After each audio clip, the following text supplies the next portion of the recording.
Et bonsoir et bienvenue sur ce premier épisode de Devenir Streamer, un podcast qui est destiné aux gens qui débutent dans le streaming, ont envie de se lancer et qui cherchent des conseils. Les épisodes vont être soit avec des invités, soit moi en perso, je vais donner des retours d'expérience. Mais là, pour le coup, sur le premier épisode, ça va être un épisode où on va parler d'énergie, de positivité, avec Sprikey. J'étais déjà passé chez lui dans sa pause café, qui est un concept que j'avais beaucoup aimé faire. Et quand j'ai eu, ça fait longtemps que cette idée de podcast me trotte dans la tête, et je me suis dit ce serait cool d'avoir Sprikey comme premier invité sur devenir streamer. Donc voilà, il va être disponible sur, peut-être que vous nous regardez sur YouTube, disponible sur les plateformes d'écoute. Voilà, c'est tout ce que j'ai à dire, et puis je pense qu'on peut... Est-ce que tu es prêt, mon cher Sprikey ? Bonsoir, comment vas-tu ? Eh bien, bonsoir tout le monde, ça fait plaisir. Merci beaucoup pour l'invitation. Je t'en prie. Et puis écoute, j'ai hâte de voir un petit peu parce que là, il y a une fois où je t'avais invité pour faire une interview, c'était pas sur le même réseau, c'était sur Instagram. Et puis oui, c'est vrai. ce soir, c'est vrai. Je suis content, on va dire, t'es la toute première personne qui m'invite. Donc franchement, j'ai hâte de pouvoir répondre à tes questions. Je sais pas trop comment ça va se passer, donc franchement, j'ai hâte de voir comment ça va être. Ok, trop cool. Je suis ravi d'être la première personne à t'inviter sur sa chaîne. Alors la première question, elle est un peu basique, mais tu t'en doutes. Est-ce que tu veux te présenter brièvement ? Ouais, bien sûr. Écoutez, moi, je me présente, je m'appelle Sprikey, mon vrai prénom, c'est Vincent.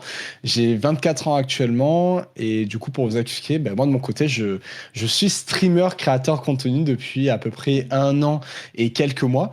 Et donc, j'ai décidé depuis à peu près 3-4 semaines de quitter mes études, mon alternance. Alors ça, on pourra en reparler si vous souhaitez dans les questions. Mais du coup, j'ai décidé de tout quitter pour pouvoir vivre de la création de contenu et du stream sur le long terme, qui est ma véritable passion actuellement. Voilà, je sais pas si c'est une petite présentation. Ok, c'était bref, efficace, tout ce dont j'avais besoin, nickel. Bonsoir à toi, Anomaxi. Je le précise, je suis malade au moment où on tourne cet épisode. J'essaye de couper mon micro à chaque fois avant de tousser, mais voilà, désolé si genre il y a des éternuements ou des toux qui se faufilent. Qui se faufilent genre au-delà de mes codes de micro. J'en suis navré, mais je vais essayer de faire en sorte que ce soit le plus agréable possible pour vous à regarder et à écouter. Est-ce que tu pourrais me dire comment et quand est-ce que tu as démarré le stream ? De mon côté, là, pour la petite histoire de comment j'ai commencé, c'était très simple. C'est que auparavant, en fait, le stream, au tout début, j'étais pas quelqu'un qui regardait vraiment le côté Twitch avec les créateurs de contenu, les streamers et streameuses. C'est qu'en fait, il s'est avéré que j'avais l'habitude auparavant de faire des fois des petits tournois de Mario Kart quand j'étais chez moi. Et tôt ou tard, en fait, je me suis dit, je faisais que parler, tu sais, pendant les moments où je jouais.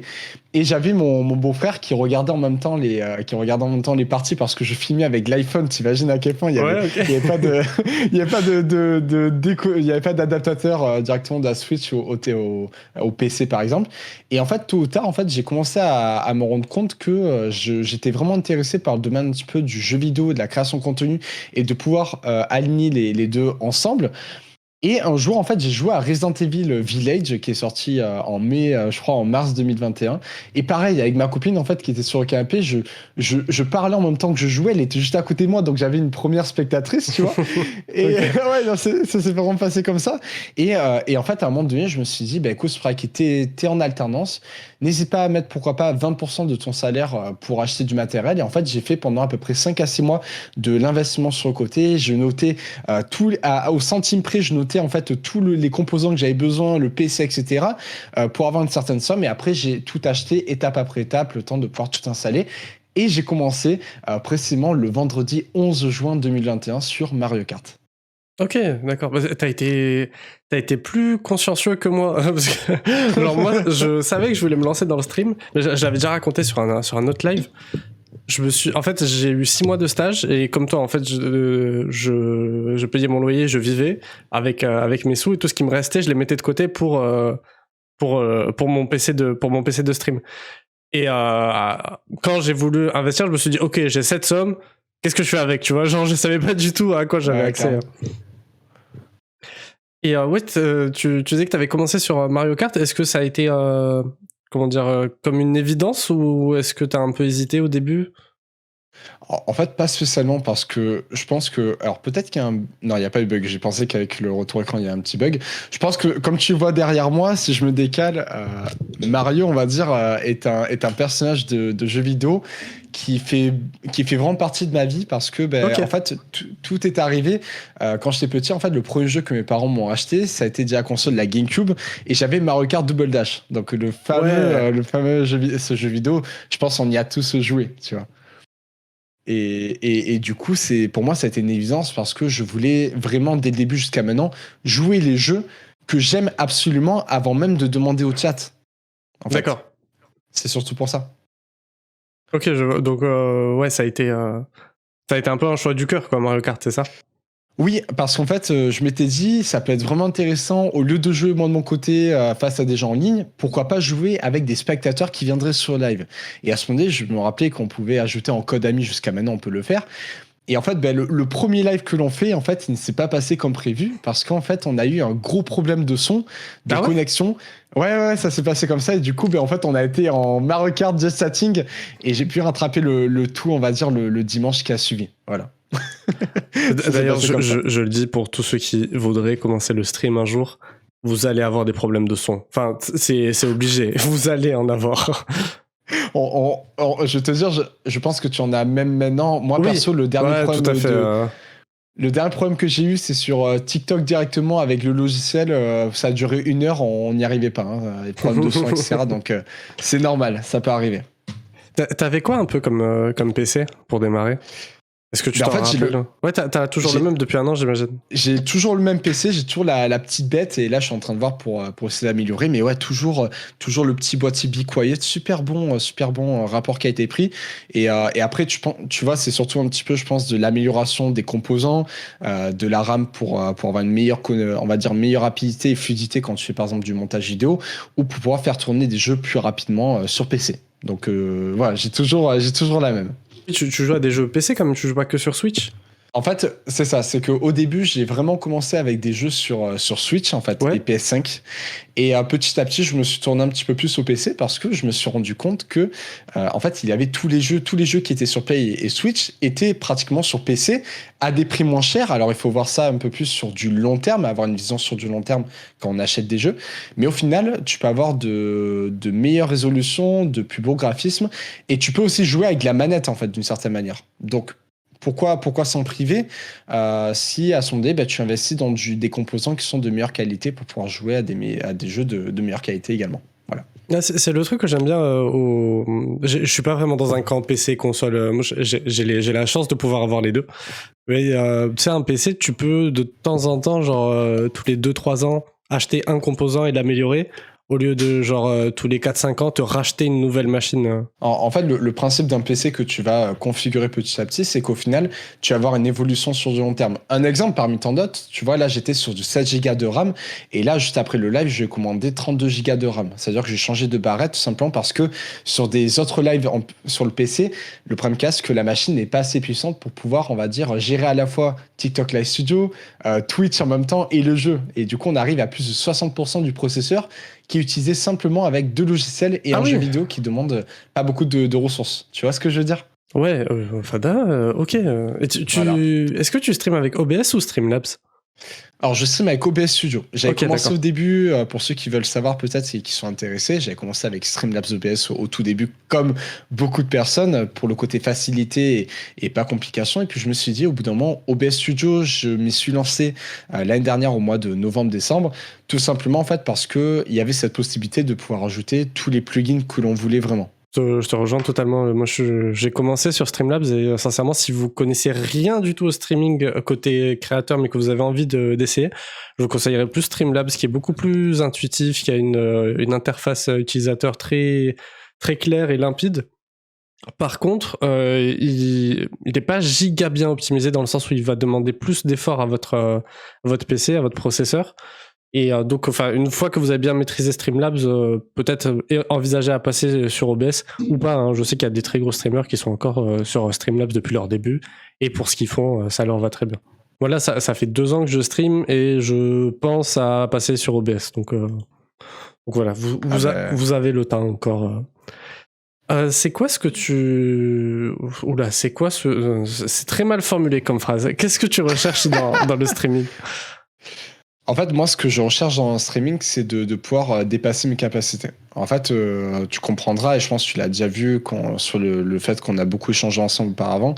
C'est vrai que moi, en fait, à la base, le stream, pourquoi j'ai commencé? Tout simplement parce qu'en fait, je me suis dit, en fait, au bout d'un moment, j'ai envie de transmettre ce que les gens veulent ressentir en tant que spectateurs, qui vivent l'instant présent tel que ça serait, par exemple, une finale de Coupe du Monde de la France, par exemple.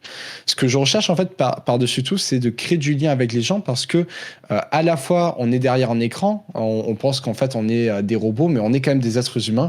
Et en fait, on crée un certain lien e-social, c'est comme ça qu'on le dit, où il y a des termes un petit peu plus professionnels que l'on dit. Mais en fait, moi, ce que j'aime beaucoup dans ce côté de ce que j'attends beaucoup et ce que je recherche beaucoup dans le stream, c'est pouvoir dépasser mes capacités, m'améliorer parce qu'en fait, il s'est avéré qu'il y a un an, tu vois, je pouvais pas parler comme ça devant une caméra. Il y a un an, je ne savais pas utiliser un ordinateur. Il y a un an, je savais pas vraiment comment il fallait que je m'organise avec les gens, comment il fallait que j'aille vers les gens également. Donc tout ça, ça demande du temps, ça demande du travail.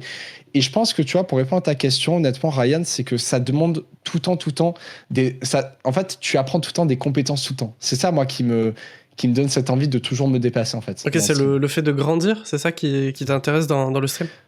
En fait, exactement. Si, tu vois, à l'heure actuelle où je te parle, j'ai décidé de quitter un petit peu tout le monde des études, de l'entreprise, etc., c'est que je pense que tôt ou tard, on peut se donner cette chance d'y arriver, on peut se donner cette chance aussi de se casser la gueule parce que avoir des échecs, c'est normal et c'est aussi une des choses que j'attends beaucoup parce qu'au final, c'est comme ça que tu peux arriver à grandir. Tu vois un petit peu là où je veux venir? Ouais, je vois tout à fait. Je sais d'ailleurs que t'es sportif.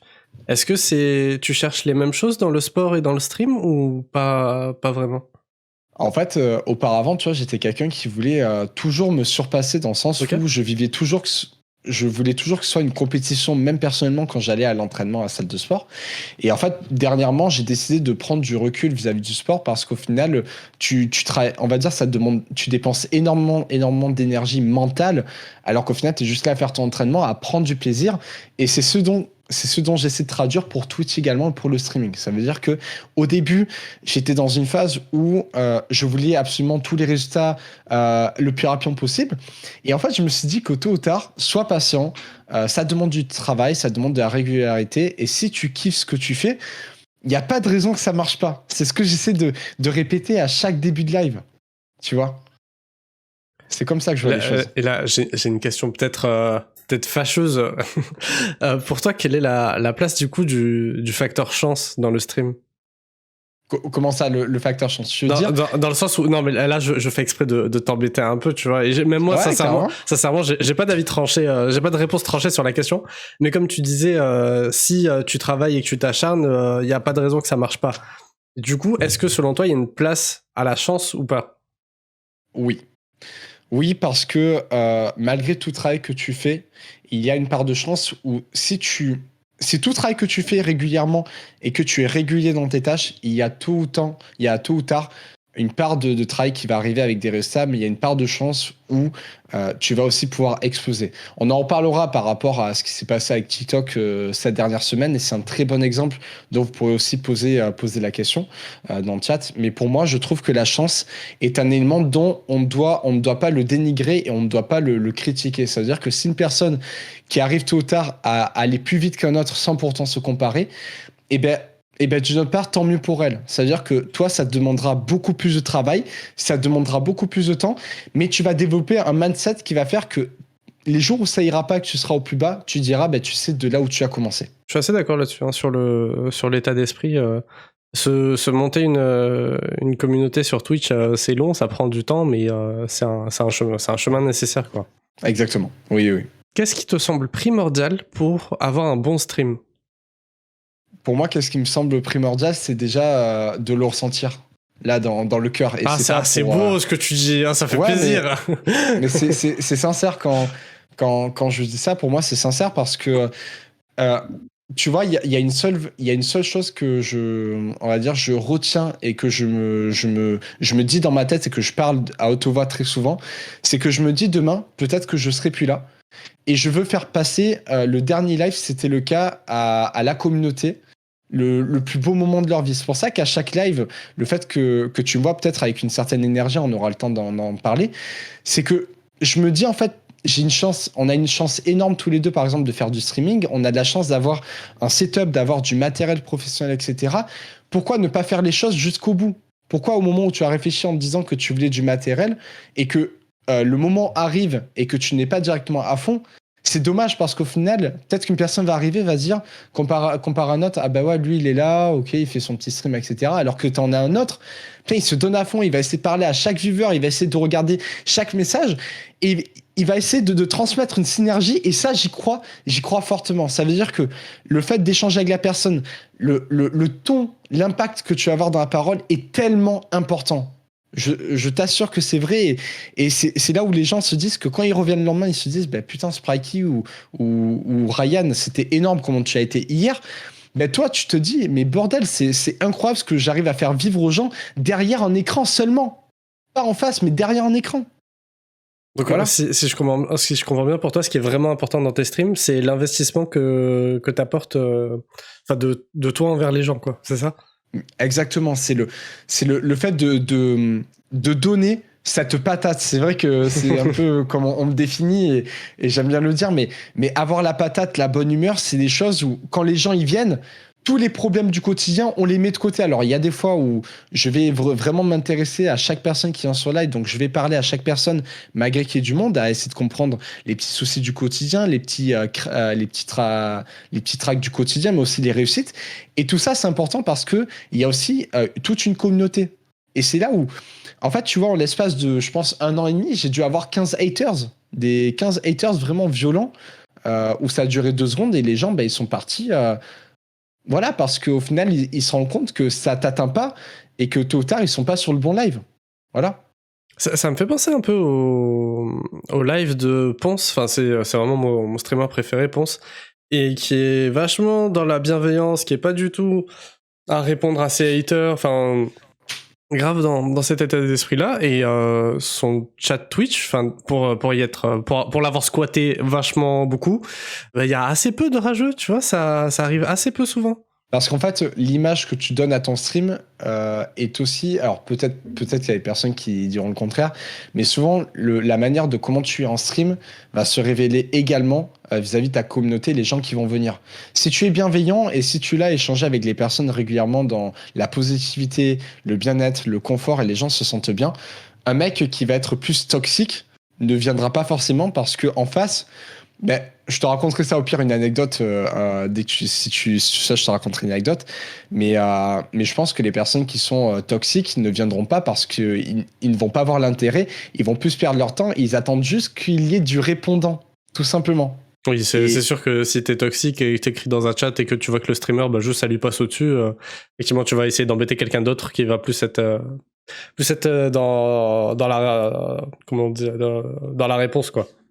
Exactement, c'est surtout que au final, il faut que tu saches quelque chose, c'est que quand tu vas commencer même ton live, tu vas essayer de t'armer dans certains murs en béton en te disant, ok, il va y avoir des rageux qui vont venir à chaque live, j'accepte aussi que je m'expose à travers Internet, mais quand une personne va arriver, en fait, tu vois son message, d'accord, et il est derrière un écran.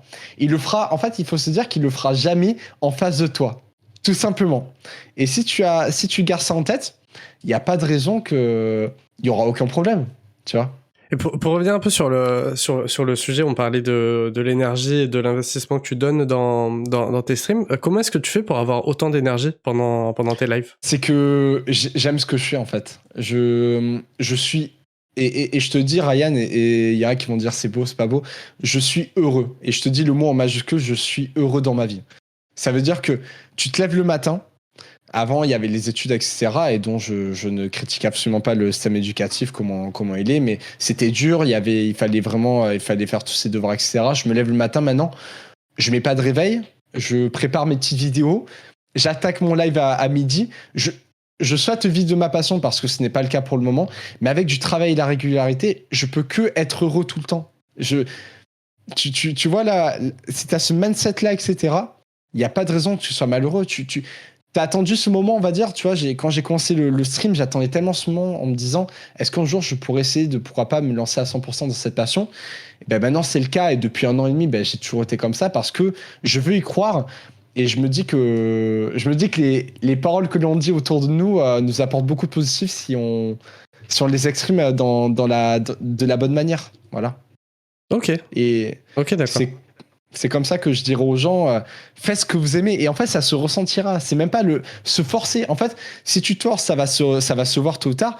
Mais si tu le ressens et que tu l'exprimes, mais bordel, c'est beau. C'est vraiment beau. Ça fait du bien. Mais Tu vois je me doute que, enfin, t'es comme tout le monde, ton énergie peut varier. Est-ce que si tu sens que même si t'es heureux de manière générale dans ta vie, là, c'est genre un mauvais jour, est-ce que tu lances quand même? Est-ce que tu lances pas? Comment est-ce que tu les abordes ces moments-là? Alors, ce que je fais, ça m'est arrivé quelques fois de pas me sentir bien, de ne pas avoir fait live pour des problèmes plus externes. Mais souvent, ce que j'essaie de faire au maximum, c'est que première chose, j'essaie de prendre du recul parce que on n'est pas des machines non plus. On n'est pas des machines non plus. Les écrans, ça impacte beaucoup au niveau de la mémoire, au niveau de notre comportement et de notre santé. Donc, il faut savoir aussi gérer ce point-là. Mais je pense qu'en fait, il faut essayer de prendre du recul. Écrire, pourquoi pas sur un papier, c'est ce que je peux conseiller aux spectateurs qui sont présents, c'est d'écrire sur un papier justement tout ce qui vous passe par la tête en vous disant, ben voilà, aujourd'hui je me sens pas trop bien. Pourquoi? Parce qu'il y a tant. Ok, pourquoi? Parce qu'il y a ce truc-là, mais pourquoi tu dis ça? Et bien à ce moment-là, tu vas décortiquer un petit peu comme si tu allais faire un entonnoir à l'inverse. Au lieu de rajouter par exemple pour une compote les pommes, tous les fruits et que tu vas mixer, ben, tu vas faire l'inverse. Tu vas mixer, puis tu vas voir quels sont les ingrédients que tu as cités pour essayer de comprendre d'où vient le problème à la base. En fait, c'est là où la problématique elle est, c'est que souvent, si on ne sait pas lancer un live, c'est qu'en fait, on a une problématique, mais il faut aller à la source du problème pour essayer de corriger cette problématique. Et je pense que honnêtement, si je vais pas bien, la plupart du temps, je vais le sentir, je préviendrai la communauté, mais la plupart du temps, je me dis que, ben on va dire, si je fais pas dès maintenant, et ça, c'est un truc que je te souhaite, Ryan, à retenir, c'est qu'en fait, je me dis que tôt ou tard, il y a un gars qui est à ma place, qui est en train de se donner les moyens à faire son live, à se donner la force, et qui peut-être, ce live que tu vas lancer là, il va te faire exploser. Tu sais pas. Et c'est que en testant, en te disant, ben ouais, pourquoi pas, aller, je mets ça de côté, je passe au pire 1 heure et demie de live, et à ce moment donné, ben, je vois ce que ça donne. Ok, je t'avoue, sincèrement, c'est une force mentale que moi j'ai pas, parce que ça m'est arrivé, je sais pas, il y a 1-2 mois, genre ça allait pas de fou mentalement, genre j'ai eu des périodes graves down, mais là c'était pas c'était pas une période comme ça, mais enfin voilà, j'étais pas au top quoi. Je me suis dit vas-y, je lance quand même, et puis il va y avoir des gens dans le chat, et puis au pire ce sera marrant, et je lance personne, aucun viewer. Je joue à Elden Ring, je rage comme un malade, je n'arrive là vraiment, je prends zéro recul sur la situation, vraiment je rage comme un fou, et je quitte mon live au bout d'1 heure et quart, genre j'ai coupé mon live parce que j'en pouvais plus. Mais du coup, sincèrement, j'ai l'impression que ces situations, tu vois, ça. Mais je te crois hein, quand tu me le dis, mais j'ai l'impression que ça ne t'arrive pas, tu vois. En fait, quand je dis ça, on dirait que c'est tout beau, tout rose. C'est ce qu'on me dit souvent, mais dans la situation, et mes proches peuvent le dire, peuvent en témoigner, c'est qu'en fait, je pense que tôt ou tard, si des fois tu te sens pas bien, tu fais ta pause. Et moi, ça m'arrive plein de fois. Tu vois, par exemple, en l'espace de 9 mois, ça me tentait de pouvoir jouer sans faire un live. Parce que, ben, en fait, pendant 9 mois, je joue aux jeux vidéo. Et je jouais quand j'étais en live. J'avais jamais joué entre, je crois, août et janvier, une seule fois hors ligne. Tu vois, Ouais, je vois. Et c'est important aussi d'avoir ce côté où il faut avoir ce plaisir en mode tu te poses dans ton fauteuil et tu joues et c'est tout. Et des fois, ça fait vraiment du bien. Parce qu'en fait, t'es tout le temps dans un rythme, t'es tout le temps dans une vitesse de vouloir faire les choses à droite à gauche. Et au final, le fait de te poser, c'est aussi important. Et je pense que c'est important aussi de prendre du recul sur les choses, de te dire qu'après tout ce que tu as fait, il faut te dire, ben, à ce jour-là, si je live pas, c'est pas grave. Demain, ça sera beaucoup mieux. Je prends du temps pour moi. Et crois-moi, hein, c'est pas tout beau tout rose. Hein. Il y a des fois où moi-même, des fois, ben, j'ai pas envie de live. Et ben, je live pas, je préviens la communauté à ce moment donné. Et c'est pas grave. Il y a pas tout qui est beau et rose. Et ça, faut vraiment le dire. Hein. Tu dirais que t'as mis combien de temps à te forger une petite communauté? À me forger une petite communauté, c'est allé très rapidement. Ok. Pour t'expliquer la petite histoire, en fait, quand on a attaqué le live, le tout premier live qu'on a fait, bon, tu connais les connaissances, les amis autour de nous qui viennent, on avait fait un premier live à 15-20 personnes. Incroyable. Pour un premier live, c'était pas facile parce que tu parlais devant les gens, mais je savais pas trop comment il fallait interagir. Je comprenais pas, je savais pas quelles questions il fallait que je pose. J'avais lancé live, basta, tu vois. Et je voyais un petit peu dans les prochains jours comment j'améliorais la chose. Je pense qu'il m'aura fallu environ.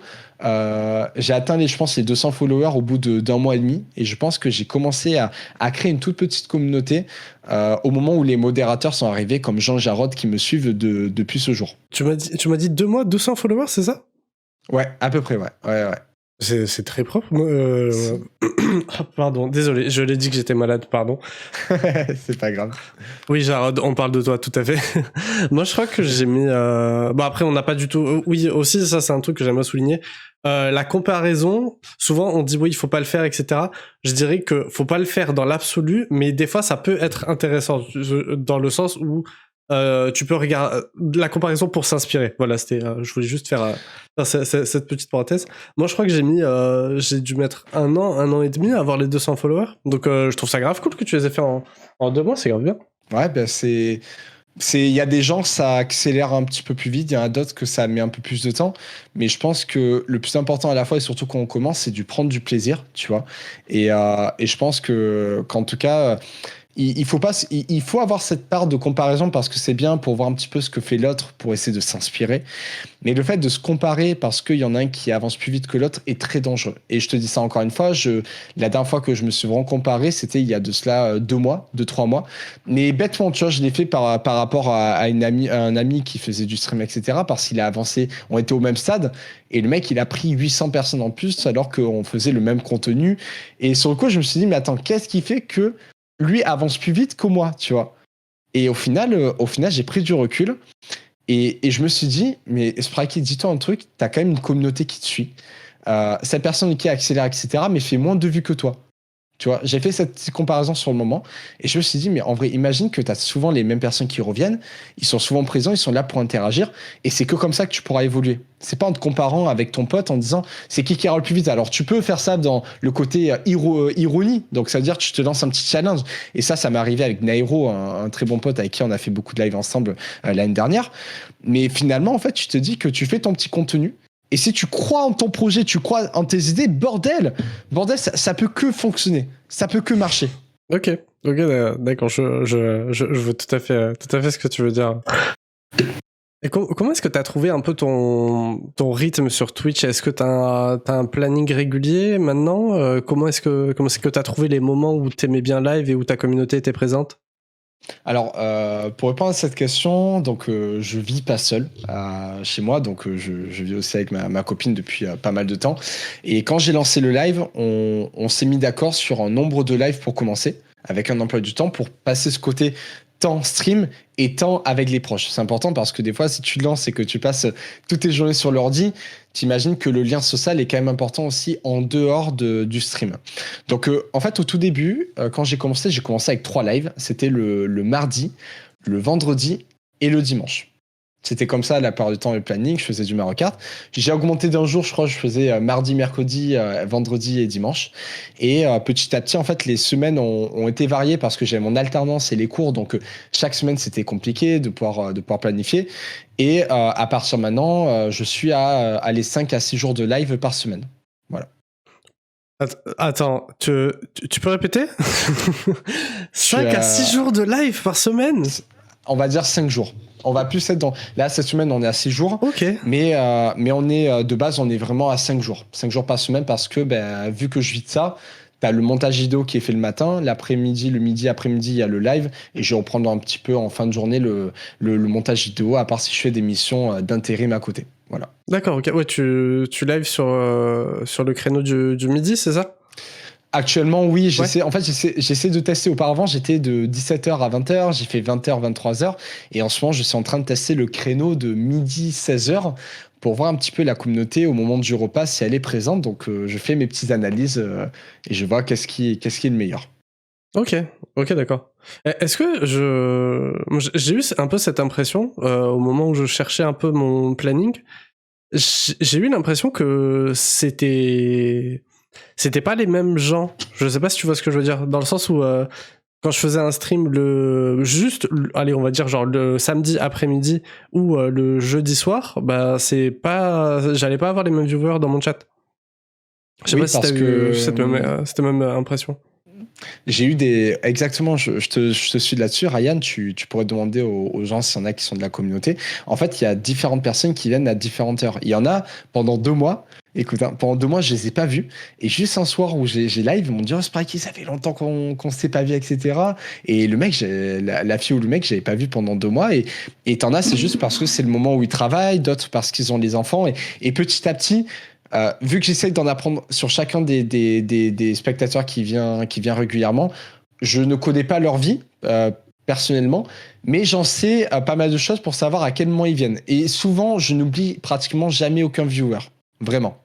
Ça, c'est un truc qui m'a vachement choqué quand je venais sur tes lives, que tu te rappelais, j'ai pas d'exemple précis, mais genre ce que j'avais fait, ce dont je t'avais parlé la dernière fois que j'étais venu, je me suis dit, ah oui, d'accord, et ça, il s'en rappelle aussi. Ce qui est pas facile, c'est qu'en fait, je trouve que, en fait, au niveau des spectateurs, je veux vraiment créer ce lien au-delà même du streaming parce que on est tous, on va dire, on fait tous de la création continue, on fait tous des vidéos, mais pour moi, une personne va se rappeler d'un streamer ou d'une streameuse du moment où la personne qui est du coup la personne qui va jouer aux jeux vidéo, qui va parler, si elle s'intéresse à la personne en face va se dire punaise, mais attends, il se rappelle de ça, il se rappelle de ci.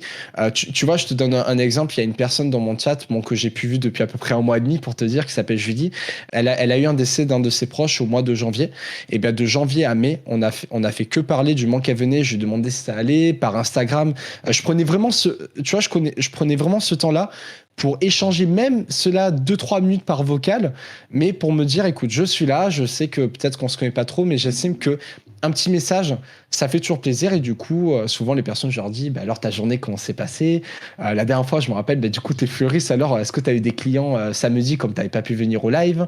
Voilà, tu vois, ça demande un petit peu du recul. Et aussi, je pense aussi de la mémorisation entre jouer et parler. Ce qui est pas facile. Ouais, grave. Moi, tu vois, je pense que c'est quelque chose que j'aurais du mal à faire. J'arrive très bien à associer un visage à un nom, tu vois. C'est genre, tu sais, en soirée ou quand t'arrives dans une nouvelle classe, il y a souvent les gens qui te disent, ah, moi, je suis nul avec les prénoms, tu vois. Moi, c'est pas mon cas. Mais là, en fait, j'ai pas de visage et j'ai même pas genre d'avatar, tu sais, des gens. Des fois, c'est assez dur pour moi. Il y a quelqu'un qui revient dans mon chat après une longue absence. Je me dis, putain, mais toi, je sais que t'es déjà venu, mais je te situe plus. Là, t'es qui déjà? Je te tire mon chapeau pour ça, pour vraiment l'investissement que tu mets là-dessus. Je voulais parler d'un sujet qui est parallèle à Twitch, mais qui est quand même intéressant. C'est des réseaux sociaux et de la création de contenu. Toi, comment est-ce que tu t'organises dans ta création de contenu? D'accord. Bon, pour faire simple, hein, pour être vraiment résumé, les réseaux sociaux sont pour moi c'est un élément tellement important pour la création et la visibilité. Si je t'explique un petit peu comment moi je m'organise dans une journée ou même mes réseaux, là actuellement de base je dois faire 3 posts par semaine sur Instagram. Ok. Mes posts sont prêts. Le problème qu'il y a, c'est qu'en ce moment, je me focus vraiment par rapport à TikTok et ce qui s'est passé ce week-end. Il y a vraiment une grosse opportunité qui est tombée et du coup, je me concentre dessus. Mais sinon, souvent, tu vois, je vais par exemple faire chaque jour, je vais faire par exemple du montage vidéo de 9h à midi. Allez, 11h midi, je vais prendre une petite pause où je vais par exemple faire du ménage, etc. Midi, 16h, je vais faire mon stream. Ensuite, je vais publier un deuxième TikTok ou une deuxième vidéo. Je vais répondre en même temps aux gens sur Internet. Et c'est peut-être un chemin qui va être répétitif, mais il va y avoir par exemple le soir de la rédaction de texte. Et du coup, si on complète tout ça par jour, les gens ne se rendent pas compte parce que je ne vais pas parler sur Discord, je vais pas directement dire tout. On va dire, je vais pas raconter toute ma vie directement, mais je fais en moyenne entre 8 à 10 heures de contenu par jour. Vraiment. D'accord, ok. Et oui, et donc là, comme tu pouvais voir, tu partageais l'écran. Il y a eu un gros travail sur le compte Insta parce que tout ce qui a été, tous les petits éléments que tu vois sur la page ont été travaillés, ont été millimétrés d'une certaine manière. Voilà. C'est en fait ce qu'il faut comprendre, et chaque personne a sa stratégie, hein, je dis pas le contraire, mais il faut savoir réfléchir à ce que chaque action que tu vas faire ou chaque information que tu vas mettre sur tes réseaux sociaux, comment dire, elle doit susciter de l'intérêt envers le créateur contenu, envers le spectateur. Tu vas sur mon compte Instagram, et ben j'ai voulu changer un petit peu les codes. Pourquoi? Parce que je voyais que dans les 3 épinglés, les gens mettaient souvent des posts, les vues, les vidéos qu'ils faisaient avec le plus de vues, etc. Et puis je me suis dit, ben, au lieu de faire par exemple des posts à la même manière, je me suis dit pourquoi pas faire une bannière sur 3 images et dont les gens, quand ils vont défiler, ils vont voir en priorité qui est Sprikey. Et ben c'est un streamer. Et après, dans la story à la une, ils vont directement voir un petit peu les informations qui sont présentées. Voilà. Et d'ailleurs, je fais une petite parenthèse pour vous partager une erreur que j'ai faite et qu'il ne faut surtout pas refaire.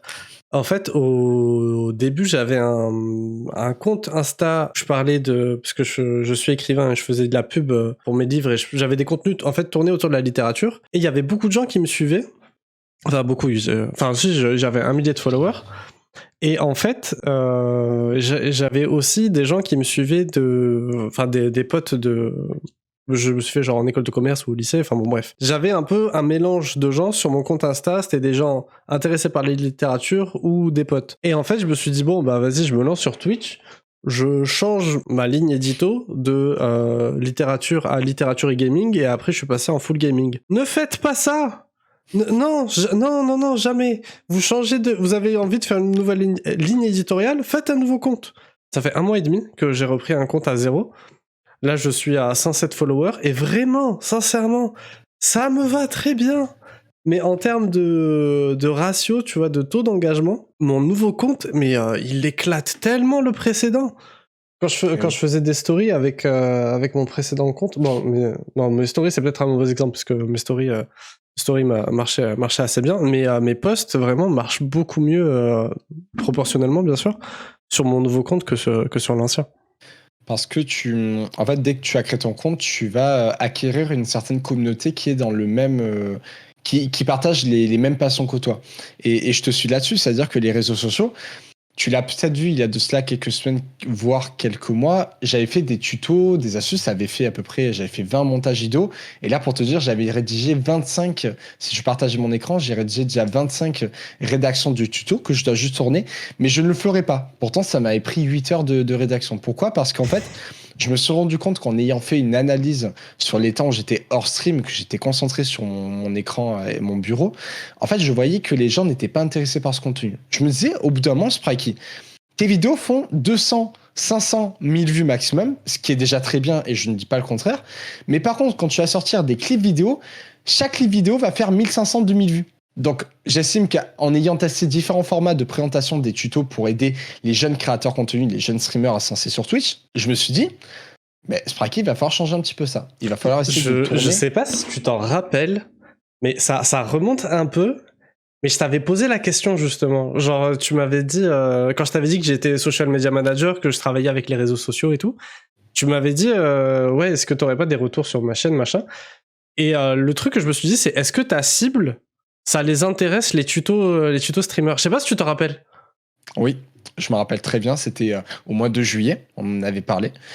Et en fait, quand tu m'as dit ça, c'est vrai que j'ai pris aussi du recul parce que je posais un petit peu la question, pas pour me rassurer, mais pour me dire, est-ce qu'on est sur la bonne ligne? Je te passe un petit exemple. Entre nous, tu vois, l'investissement qu'il y a eu avec les vidéos, les posts, etc. J'ai investi dans une femme qui travaille à côté avec les grandes marques un petit peu de réseaux sociaux. Il y a eu un investissement financier qui a été considérable. Mais cet investissement financier, d'une partie où j'ai travaillé pour pouvoir investir après à côté, mais au final, peut-être qu'en fait, c'était pas le bon, mais c'est pas grave. Je garde quand même les idées. Je me dis que c'est pas un petit échec, mais que maintenant, je me dis qu'avec les concepts qu'il y a un peu en ce moment, j'arrive à voir un petit peu sur Internet ce qui se déniche et ce qui me plaît le plus. Et du coup, c'est comme ça que tu peux évoluer. Les gens, en fait, quand ils voyaient les tutos, j'avais déjà une base de 800 personnes avant même de faire un tuto, sauf qu'il y avait seulement, allez, 3-4% de personnes qui étaient vraiment dans le stream. Tu vois ce que je veux dire? Et donc, à un moment donné, pendant le mois d'août, au moment où j'ai commencé à réfléchir, à faire une petite pause, à ne pas poster de vidéo pour essayer de comprendre dans la ligne éditoriale dans laquelle je voulais aller, Ben en fait, je me suis dit à ce moment donné, on va trier un peu les gens. Il y avait des gens que c'était des bots, il y avait des personnes qui ne suivaient pas, qui avaient aucun lien avec moi. Je les ai enlevés du compte. On est reparti à 500 personnes. Et du coup, il y a eu 500 nouvelles personnes à partir de maintenant, ou même 600, qui sont des personnes qui m'ont découvert à la fois sur les lives Twitch ou via des Reels sur des clips vidéo ou des moments de fun sur différents médias. Et là, à ce moment donné, le taux d'engagement est passé de 100 vues sur les stories à 240 par exemple. Ok, oui, bah ouais, ça apporte beaucoup de plus. Sur Instagram précisément, je vous conseille, bon, c'est le réseau social que je maîtrise le plus, je vous conseillerais de faire des tris d'abonnés de temps en temps. Même moi maintenant j'en suis à un point où limite, enfin là à 100 followers je peux le faire. Je les trie un par un. Dès que quelqu'un me follow, je vais voir son profil et je regarde juste. Pas, je suis pas en mode ah non, toi tu vas pas liker mes photos, tu vas pas commenter, je te dégage. Mais juste je regarde que la personne, c'est pas un bot, qu'elle a pas un compte avec rien de posté, aucune photo de profil, genre pas de bio.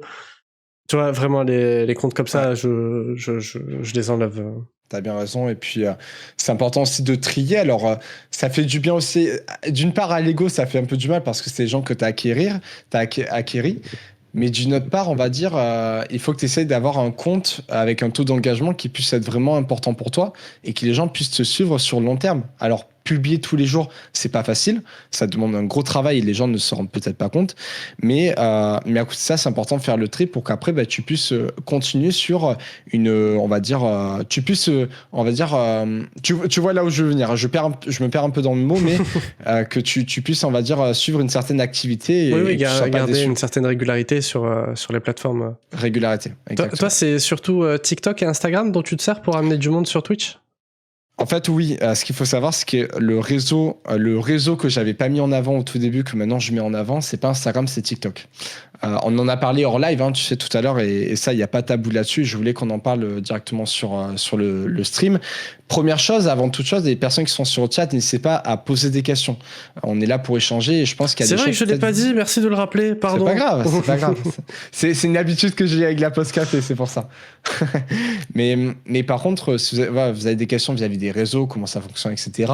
Avec des copains streamers en dehors avec Ryan, on s'est posé la question un petit peu de savoir comment marchait le réseau. Et il se peut que vraiment, comparé à Instagram, TikTok est un réseau qui bombarde de fou. C'est un réseau qui est pour moi vraiment, qui peut te permettre d'aller très loin.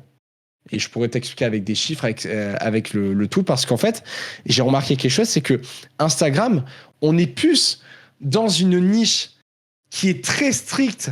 Allez, on va mettre une niche au niveau de l'épaule, qui est très stricte. Donc ta niche, elle est assez réduite dans un entonnoir. Mais par contre, TikTok, là où c'est le plus, c'est que c'est une niche qui est tellement large que tu peux pratiquement publier à n'importe quelle heure, tu auras du monde. Et c'est véritablement vrai.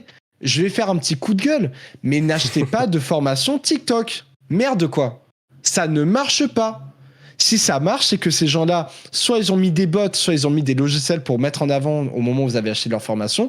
Je suis la preuve vivante qu'avec moins de 1000 follow, écoutez-moi bien, moins de 1000 follow, j'ai fait un TikTok qui a fait 6 chiffres en vue.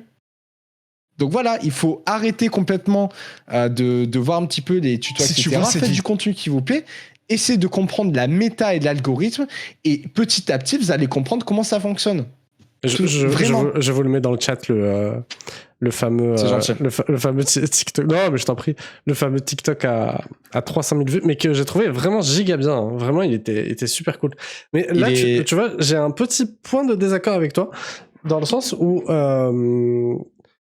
là, ça fait combien de temps ? Je pense que je me suis mis sur TikTok en même temps que sur Twitch, donc je dirais octobre 2020, donc ça fait à peu près 2 ans. Bon, j'ai pas été giga régulier, mais tu vois, où je consomme du contenu et j'en crée sur la plateforme.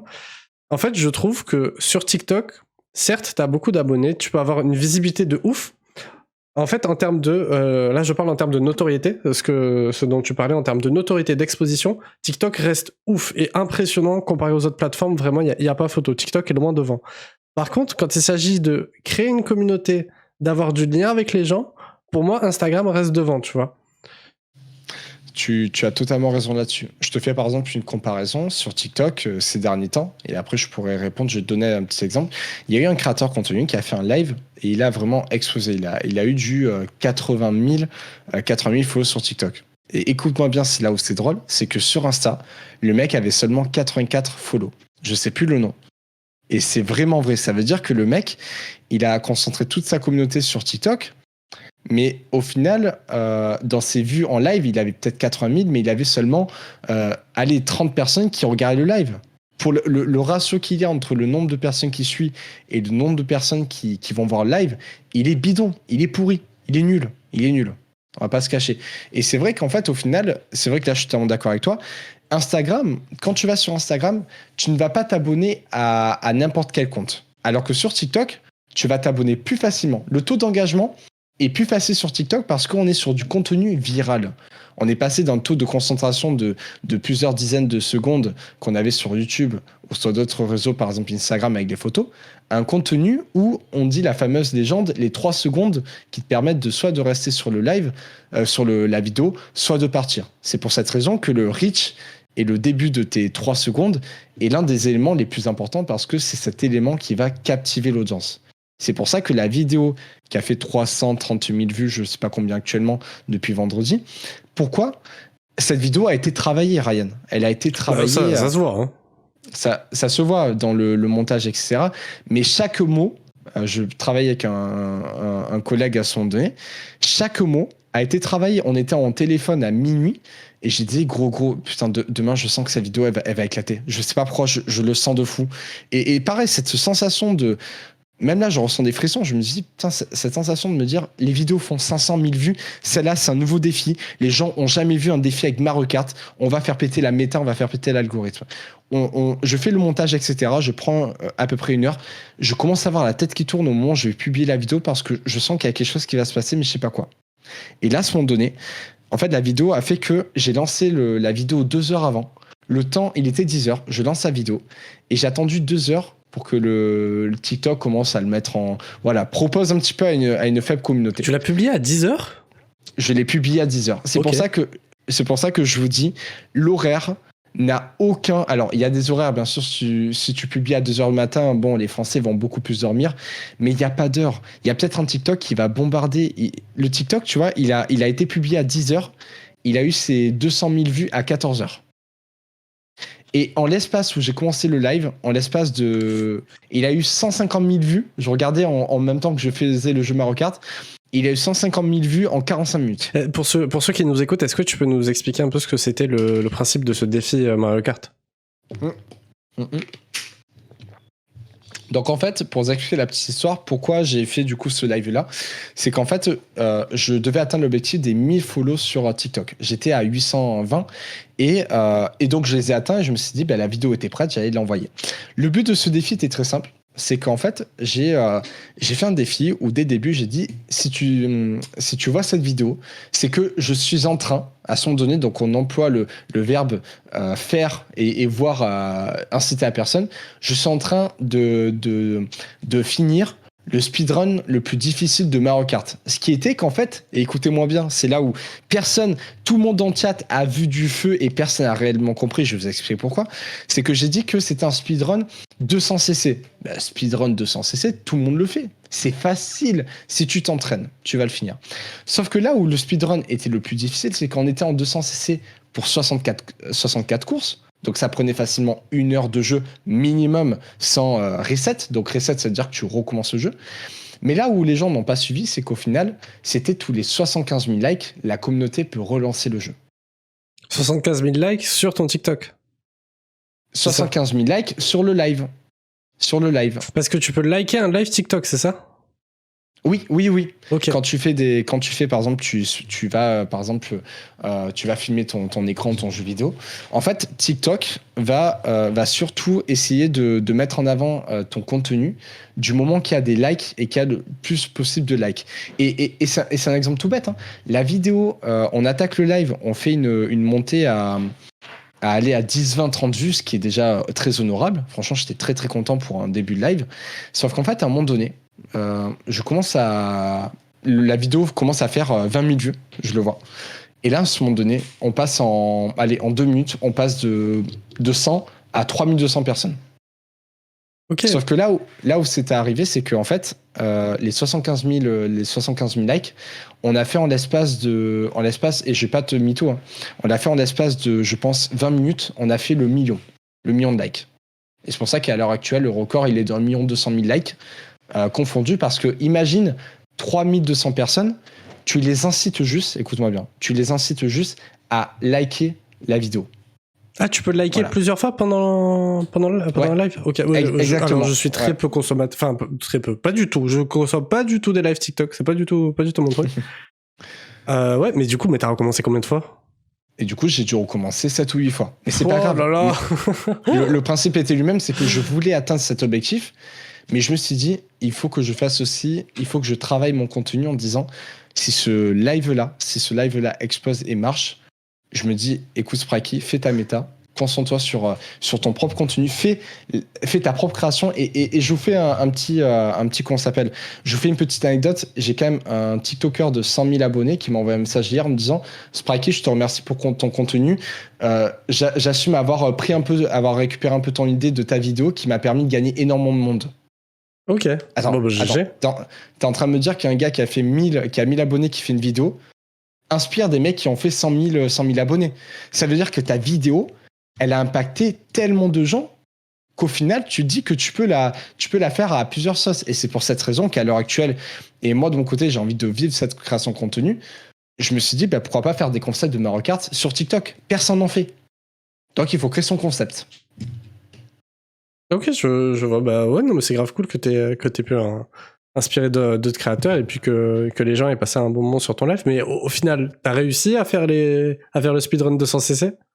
Alors le speedrun 200cc, j'ai pas pu le faire pour 64 courses. Donc en fait, j'avais fait une nouvelle annonce d'une nouvelle vidéo qui était que je faisais sous 32 courses. Et du coup, on a quand même fait 5 resets, dont certains on avait fait déjà 24 courses. Donc la haine. C'est le jeu, mais c'est marrant.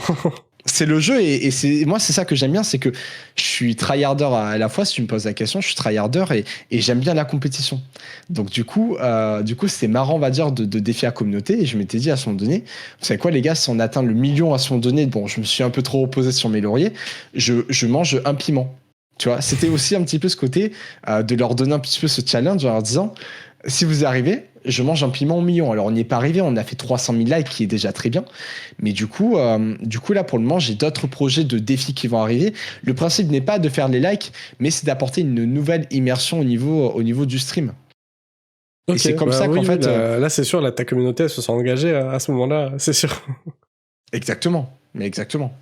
Donc c'est pour ça que le fait de liker, etc., c'est ce qui permet à TikTok de mettre en avant. Et regarde, la vidéo et le live a permis de gagner 2000 followers en plus. C'est énorme. C'est énormissime. Je vais poser ma dernière question à Sprikey. Si vous en avez, n'hésitez pas à les mettre dans le chat et on y répondra par la suite. Mais moi, ma dernière question, ce serait si tu devais donner un conseil au Sprikey du 10 juin 2021, qu'est-ce que tu lui dirais? Sprikey, putain, écoute-moi bien. Si je t'avais dit un truc... Attends. Ouais, qu'est-ce que t'avais dit? On a de l'acting, mesdames et messieurs, on a de l'acting. Je vais te dire quelque chose qui est pour moi une des plus grosses erreurs que tu vas faire, et il faut que tu m'écoutes. Ok, ça marche, vas-y, je t'écoute. Donc c'est très simple. Les amis, le seul conseil que je pourrais vous donner, et Sprikey, il y a 1 an et demi, je t'aurais dit, c'est que tu aurais dû commencer les réseaux sociaux beaucoup plus tôt. Ça veut dire que à l'heure actuelle, avec la communauté que j'ai créée, etc., je n'ai jamais, pendant plus d'1 an et quelques, je n'ai jamais publié vraiment sur les réseaux, et j'ai commencé à m'y intéresser en juillet. Voilà. Et on va dire, avec une certaine communauté que j'ai pu acquérir en l'espace d'1 an et demi, dont je suis vraiment très fier, si vous lancez sur Twitch, je dis clairement la vérité, et si vous ne me croyez pas, ce sera tant pis pour vous, honnêtement. Vous n'aurez que des remords. C'est qu'en fait, il faut que vous soyez sur les réseaux. Il faut que, en fait, quand vous faites un live Twitch, ça, si on ne le comprend pas, on ne peut pas vraiment, d'une certaine manière, évoluer. Quand vous finissez votre live Twitch, vous n'avez plus de visibilité. C'est aussi simple que ça. Ça veut dire que j'ai fait 800 heures de live sans pourtant avoir du contenu qui travaillait comme moi, comme un investissement immobilier ou crypto-monnaie. Simple. Et quand je te dis qu'à l'heure actuelle, pour moi, TikTok, c'est la poule aux œufs d'or et les réseaux sociaux, c'est la poule aux œufs d'or, parce que toi, quand tu vas te reposer, que tu vas dormir, il y a des gens qui vont regarder ton contenu en dehors. Et quand je te dis que le matin même, tu vas te lever, tu vas aller sur Twitch et tu vois qu'il y a 2 follow de personnes qui viennent extérieures de Twitch, ah ouais, pas mal. C'est intéressant. Pourquoi pas essayer de continuer sur ce point-là. Ça demande de l'effort, ça demande du temps et de l'investissement, mais à la fin, tu es content du cadeau que tu as. Parce que la vidéo que j'ai faite à 300 000, qui peut être une vidéo parmi tant d'autres, ben en fait, elle a travaillé, elle a fait, je crois, 20 000 vues en plus quand je dormais. Donc, le sprite que je dirais et à chacun, c'est que si vous voulez vraiment vous lancer sur Twitch, etc., les amis, il faut que vous soyez sur les réseaux. C'est un regret que j'ai. Et c'est pas un remords, et malheureusement c'est comme ça. J'apprends avec mes échecs, mais je pense qu'il y aurait eu d'autres choses encore plus incroyables si j'avais lancé les réseaux auparavant. Ok, voilà. Bah écoute, sincèrement je te rejoins totalement là-dessus. C'est la fin de ce podcast, j'espère que ça t'a plu, que t'as passé un bon moment, que vous aussi dans le chat vous avez appris des choses. Moi je vous dis à jeudi 21h. Et puis toi Sprikey, on peut te retrouver quand en live? Et ben pour faire, si tu me proposes un petit peu que je vas-y, c'est ta promo. tu dis ce que tu veux. Ok, je dis ce que je veux. Donc les amis, si jamais vous avez la patate à la bonne humeur, c'est très simple. On se retrouve dès demain à midi sur Twitch ou TikTok, comme vous voulez, sur du Mario Kart. Donc on se retrouve tous les jours pratiquement. Vous avez le planning. Mais sinon, dès demain, pour du Mario Kart, on est full Mario Kart en ce moment. Donc si jamais vous voulez nous rejoindre, prenez votre code ami, votre Switch, et puis on est parti pour des games de folie. Voilà. Merci beaucoup. Merci à toi en tout cas. Salut. Ciao tout le monde. Ciao.